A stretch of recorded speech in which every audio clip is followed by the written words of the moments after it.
This is Internet Marketing.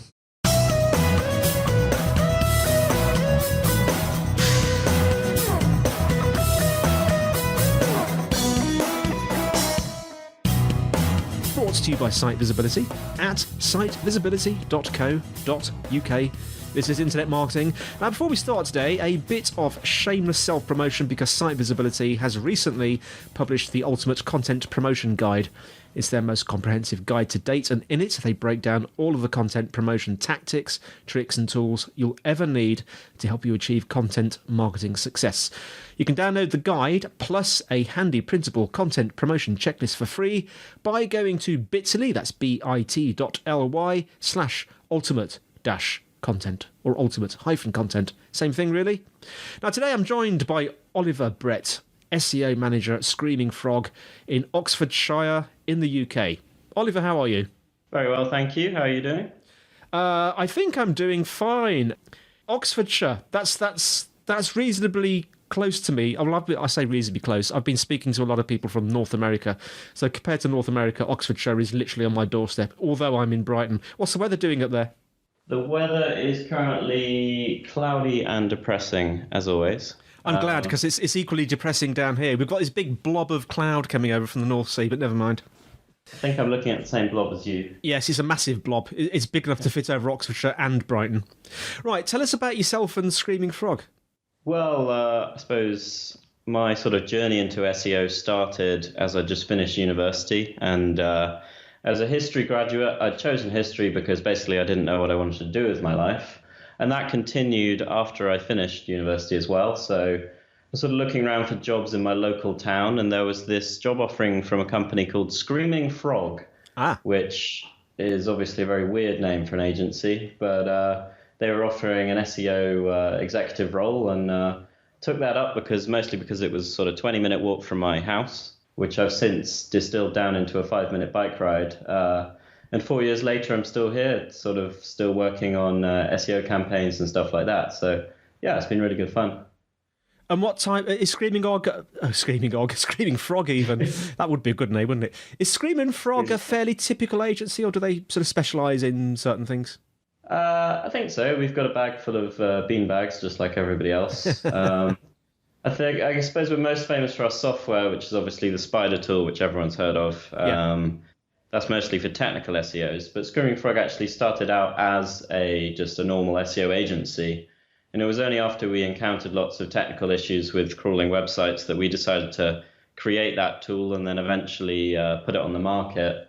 And now that's become the sort of main thing people associate with the brand. But first and foremost, we're still just an SEO agency like everybody else, offering sort of campaigns and working on client campaigns and stuff like that. We also offer PPC, but nobody's really heard of our PPC team, but they do exist. Now, you did a talk, I think where are you, a couple of months ago, last month, at Brighton SEO, if I'm not mistaken, entitled How to Make Fake News for Links, which I want to talk about today. Now, before we get into that, there's a massive sort of mammoth in the room. I was going to say elephant, but this is a bit of a mammoth, because this whole notion of fake news it's had a lot of bad press, and probably quite rightly so recently, about sort of undermining democracy, and it's just not a good thing, and people, blaming various weird things going on in the world for fake news. But we're not, just to clarify, so our audience doesn't just switch off and go, oh, disgusting, they're talking about fake news. Just to clarify, we're not quite talking about that sort of fake news, are we? No, so we're not trying to bring down the government or anything like that. No. One of my slides actually apologizes to the audience for clickbaiting them with that title. I suppose the concept that I wanted to talk about Brighton was really sort of lighthearted PR stunt pieces that perhaps exaggerated the truth, might be a way of putting it. But ultimately, the point of them was they were all very lighthearted and funny. And even though the journalist might read what we've come up with and think, oh, this probably isn't 100% true, they'd still cover it just because it made a good story. Yeah. I think the best way of sort of placing the stuff that we've been working on with these kind of projects is if you think about how websites like the Daily Star and the Daily Mirror, they have sections on their website called Weird News or Also in the News. Yeah. I think the BBC has Also in the News as well. So these are sort of stories that people want to read because they're interesting and they're funny, but they're not necessarily as serious as more serious sort of data-driven PR-y pieces. Yeah, I like the sound of humour. And we'll come on to a couple of examples later. So just briefly, for those who weren't at Brighton SEO, what would be like a 3-point synopsis of what you talked about there in your how to make fake news for links talk? So I guess I started by discussing me and my team photographing each other in the Wetherspoons urinals. Yeah. Because this was one of the pieces that we were working on. And then I sort of explained why we were sort of in the urinals in Wetherspoons and how that was a piece that we'd worked on. And then from that, sort of worked backwards into discussing different tactics you can use to build links from sort of old school directory posting up to sort of PR and then interactive content. And from that, I made this sort of matrix graph that discussed where the like risk versus reward sweet point was. And then I discussed this link bait, fake newsy stuff that we've been working on, where that fits within the sort of spectrum of different link building techniques. And then finally, I gave a few examples of different projects that we'd worked on and sort of showed the sort of process of how we came up with the idea and then implemented it and then the sort of outcomes of those different projects. Now, you have to tell us about this, why you were standing in the loos at Wetherspoons. I think it might be a good point to talk about that because it will give people an overview of the kind of thing we're talking about. Just give us an overview. I mean, it was called Private P, wasn't it? And what was the sort of motive behind it and what did you actually do? Right, so I suppose to give context then, it was called the Privy P. Oh, the Privy P. The Privy P, yeah. And the concept was we had a plumbing client. If you've ever worked with a plumbing client, they're quite tricky to come up with ideas for. And we came up with this idea that basically they were launching a concept product that was a cape designed for shy men who could use it at the urinals and they wouldn't feel so shy because they'd have this cape that would sort of protect them from the gaze of other men at the urinals. So we actually got one of these produced, and it was a black velvety cape. It had suction cups sewn to the sides of it. I think it's actually a shower curtain, I think was how it was made. And we got my colleague Dan, and we put him in this cape, and he looked like he was in Harry Potter. And then we went to Wetherspoons, and we were sort of stood at the urinals, and there's a few photos we took of him sort of looking confused at the toilet, and then he whips out this cape and he puts it on and then he suction cups it to the wall. And it sort of tells a story of the process of how he goes about that. We then took those photos, put them in a blog post, and then put that on the client website saying, here's this serious issue and here's how we're going to solve it. And it was obviously very tongue-in-cheek, which I think is very important for these type of projects. But this piece did really, really well in terms of pickup. Got on places like the Huffington Post and AOL. The Metro covered it and the Mirror. It did so well that Tumblr picked it up and it became a bit of a meme for a few weeks. And pictures of Dan in this piss cape were sort of all over Tumblr. And the funniest thing we could find was somebody had quoted 10 points to Pissendor, which we found quite amusing. But wasn't it picked up by the media in the States as well? Yes, so the icing on the cake that sort of ruined Dan's career forever was when the NBC Today show picked it up and they put it on their chat show for the breakfast program. And so these American sort of sleek newscaster presenters were sat around the table discussing these photos of Dan in the Wetherspoons toilets, discussing whether or not this was like a normal thing that British people did or whether it was a new trend that was coming in. So yeah, the client was obviously very pleased with all the pickup, and we got a lot of links and a lot of good coverage off the back of that. But the $10,000 million question was, did it work for the plumber? Did the plumber get more traffic?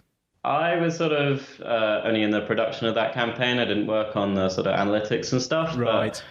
I'm pretty sure. I think the main issue with that client was that they had a lot of dodgy links in the past, and so they're building up their profile. So I definitely think that all the links we built and all the content we got for them in terms of sort of brand awareness and stuff definitely helped them in the long run in terms of sort of building their profile back up. So yeah, I guess yes is the answer. It definitely helped. Now, the thing that made me laugh is I was looking through your slides for the Brighton SEO talk, and I saw the slide of your friend in the loo with his cape, and then I saw the slide of him suckering it to the wall and the close-up of one of the suction cups, and then the next slide is a very serious, posh-looking American man discussing it. But this illustrates a point, doesn't it? Because the sillier the news is, the more kind of newsworthy it is, the more it will get picked up, won't it? Yeah, indeed. I'm kind of worried with the slides because there's not much context to them. So if you look on them, it's just sort of us at the urinals. But definitely, in order to stand out, you need a sort of out there idea that will capture people's imagination and connect them to that. Another good way of thinking about it is also connecting these stories to something that's happening in the media. So Yeah. A good way of thinking about these pieces is obviously tying them to something topical. So a few years back, the royal baby, the first one being born, was a lot of media attention around Kate and Wills and whether it was a boy or a girl. Yeah. So with one of our clients, we printed out these "It's a Princess" plates and "It's a Prince" plates. Yeah. And then when Prince George arrived and it was announced that it was a boy, miraculously we lost all of the "It's a Prince" plates, and we only had the "It's a Princess" plates, which we could no longer sell. Yeah. So at that point, we then released to the media this announcement that we had several thousand "It's a Princess" plates that we thought the baby was going to be a girl, and now we couldn't sell these plates. So that sort of story is absurd, but it also connects really well with the sort of topical hook that the journalists are craving at that moment. Because obviously with such a tight news cycle these days, and the way that news works with SEO as well, and how they need lots and lots of articles about the same topic so that they can rank well and get all the organic traffic for their news website, they need lots of content around a particular story. So if you can latch on to a particular story, that's a great way of doing it. There's another example, isn't there, about, was it fake Star Wars toys? What was that one about? Yeah, so this is my favorite one that I worked on with my colleague Oliver Holmes. We basically, one of our clients has a massive warehouse of bankrupt stock that he acquires, and then he sells it on to eBay suppliers. Yeah. And he had these fantastic Star Wars toys that were Chinese knockoff action figures that were supposed to represent these Star Wars characters that everybody recognizes, but were obviously fake and not the official ones and really dodgy. So if you Google at the moment fake Star Wars toys, they should still rank, because this piece did so well that I think like basically all the search volume for fake Star Wars toys still goes to pictures of these. So if you want to check them out, you can. Yeah. And basically what we did was we took these toys in the boxes and we photoshopped onto the boxes fake names for the figures just to make them seem even more like culturally disconnected from what they're supposed to be. Yeah. So we renamed characters like Obi-Wan Kenobi Toby 1. Qui-Gon Jinn got renamed Flygon Jinn, and then the Phantom Menace Darth Maul, we renamed him just Dennis, as in Dennis. My favorite one of those was actually Jar Jar Binks, where we didn't change the name because there was a lot of fan hate for that character, so we just called him Jar Jar Binks. But again, that did really well. That got on places like the Metro, Daily Mail, Enemy. CNN actually wanted to fly him out to come be interviewed on their show. And because these images had been kind of edited by us, he didn't want to go fly out to America and appear on the television. So he had to be like, "Oh, I'm kind of afraid of flying," and kind of had to get out of it that way. It was kind of exciting at the time when one of these pieces does really well like that. So what's just to give our listeners something sort of meaty to take out with them to think about. Let's just go over the advantages and disadvantages of these types of link building activities. What would you say? What are the good things about them? What are the advantages? Well, the good things that I discussed in my talk about them really are that it's very easy to do one of these projects. You don't need much budget and you can get really, really great coverage, which might be a lot harder to achieve with a sort of more classic content piece or sort of PR push. Because essentially you need to come up with these ideas as quickly as possible when there's a breaking news trend, and how you can sort of connect your client or your brand to that news trend. So there's no point in sort of spending months planning something. It needs to be sort of very quick and on the fly. You don't need much budget to do these. There was one example where we had one of our clients had some of the DVDs of Lance Armstrong, and he had them just as the sort of scandal broke that Lance Armstrong had been cheating. So he had these DVDs called The Science of Lance Armstrong, and we said, oh, the science is clearly drugs. But so we just literally took a photo of him with the sort of 12 copies of this DVD he had behind a bunch of boxes. And then we told the press that he had 7,000 of these DVDs he could no longer sell. And all it was one photo of a guy stood with 12 DVDs. But that was enough to get on really great websites like Daily Mail and stuff like that. So, yeah, basically you don't need much budget in order to do these. You just need a really good idea. And, yeah, the coverage you can get, I've never been able to get a sort of standard infographic or press release on the television, whereas being stood in a pea cape seemed to do the trick. So, yeah, lots of advantages to doing these pieces. And there's a few things you need to just be aware of, aren't there? Things to look out for. Yeah, indeed. So the disadvantages, which I'm very open about, are firstly, you need the right client. These projects aren't going to work if your client does something boring like pharmaceutical packaging or legal document checking or something very deadly serious. Those types of clients aren't going to want to be involved with these kind of light-hearted projects. Yeah. You also need client trust. So you can't sort of approach a client with pictures of you peeing right at the start of the campaign and say, hey, here's me and Wetherspoons, can we put this on your website? You need that sort of trust built over working with them for a while before you can come up with the slightly zanier ideas. So you need to have established that you are sort of a competent link builder before you can come in with the crazy ideas. Yeah. You also need to be quite quick with these projects often in terms of if they're in the news, if there's a news story you want to attach it to. Can't be the case that if your client is one of these clients that has a web dev agency or their own web devs take 3 weeks to upload anything to the blog, it's not going to be a project that's going to work out. And the other consideration you do have to make with these projects is you have to do them in moderation. This can't be the sole reason you're building links or getting coverage. You need to make sure that you're pacing yourself with these because firstly, your customers will pick up that you're trying to manipulate people. Then potentially the press will pick up on it if you're repeatedly doing these. In fact, some of our link pieces in the past, there was this blog of this guy he called himself the PR exposer. Yeah. And he had this blog where he was like recording every time he saw something in the news that was obviously like fake and made by these evil SEO marketing people. And we had great fun like reading his blog.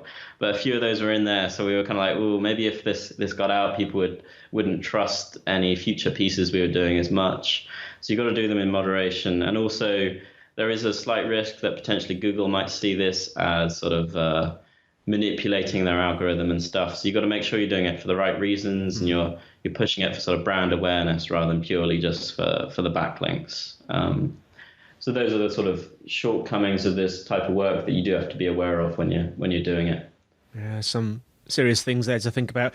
And one last thought, perhaps a key takeaway for our audience today, Oliver, what might that be? I think the main takeaway with these pieces is that having something funny to say is just a valid hook, as having a good story or interesting data, even if you have to sort of embellish it or make things up in the process. I think with these pieces, there is a risk you could make them too serious and too aggressive.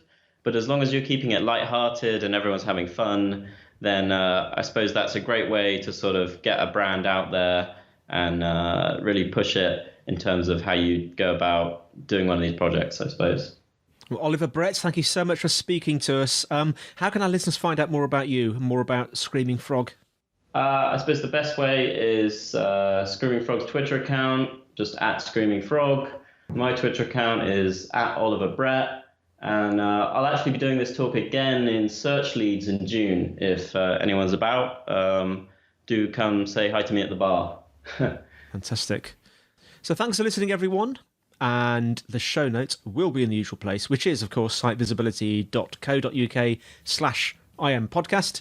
If you're enjoying the show, please leave us a review. That would be great.